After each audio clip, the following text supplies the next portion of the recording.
આમોદ શહેર તેમજ તાલુકા કોંગ્રેસ સમિતિ દ્વારા સંગઠન સૃજન કાર્યક્રમ યોજાયો. આમોદ શહેર તેમજ તાલુકા કોંગ્રેસ સમિતિ દ્વારા સંગઠન સૃજન કાર્યક્રમ યોજાયો. હોદ્દેદારો, આગેવાનો તેમજ કાર્યકરોને પ્રજાના પ્રાણ પ્રશ્ન લડત આપવામાં આહવાન કરાયું.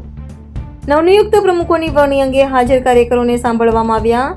આમોદ ખાતે કાકુજીની વાડીમાં કોંગ્રેસ સમિતિ સંગઠન સૃજન કાર્યક્રમ યોજાયો હતો, જેમાં ભરૂચ જિલ્લા પ્રમુખ રાજેન્દ્રસિંહ રણા, નિરીક્ષકો ધનસુખ રાજપૂત અને મનરભાઈ પટેલની આગેવાનીમાં કાર્યક્રમ યોજાયો હતો.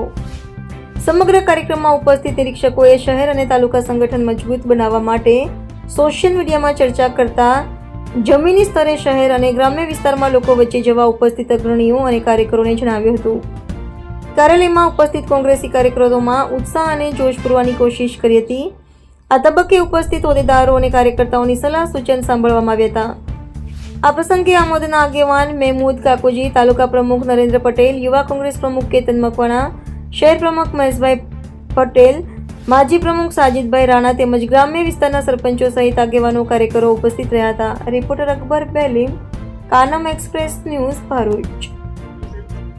આજરોજ સંગઠન સૃજન અભિયાન હેઠળ અમારા ગુજરાત પ્રદેશમાંથી નિરીક્ષકો તાલુકા મુકામે આવ્યા હતા. તે બદલ અમે નિરીક્ષકોનું સ્વાગત કરીએ છીએ. બીજું, જે રાહુલ ગાંધીજીએ જિલ્લા પ્રમુખોની વરણી કરી છે તે બદલ તાલુકા પ્રમુખોની વરણી કરવા માટે જે તાલુકાના જે કાર્યકરો છે તેમનો અભિપ્રાય લઈને અહીંયાથી નિરીક્ષકો પ્રદેશમાં મોકલશે.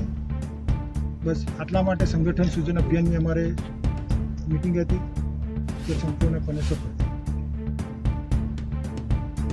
જિલ્લાના પ્રદેશ કક્ષાના નિરીક્ષક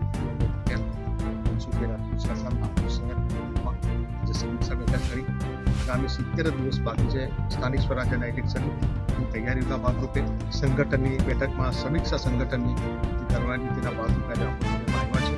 આગામી દિવસોમાં કઈ રીતે કામગીરી કરવી, ઇલેક્શનની મૂળમાં કઈ રીતે શું કરવું, સવિસ્તૃત લોકોના સૂચનો બધા કાર્યકર આગેવાનો લઈ અને સવિશેષ એમાં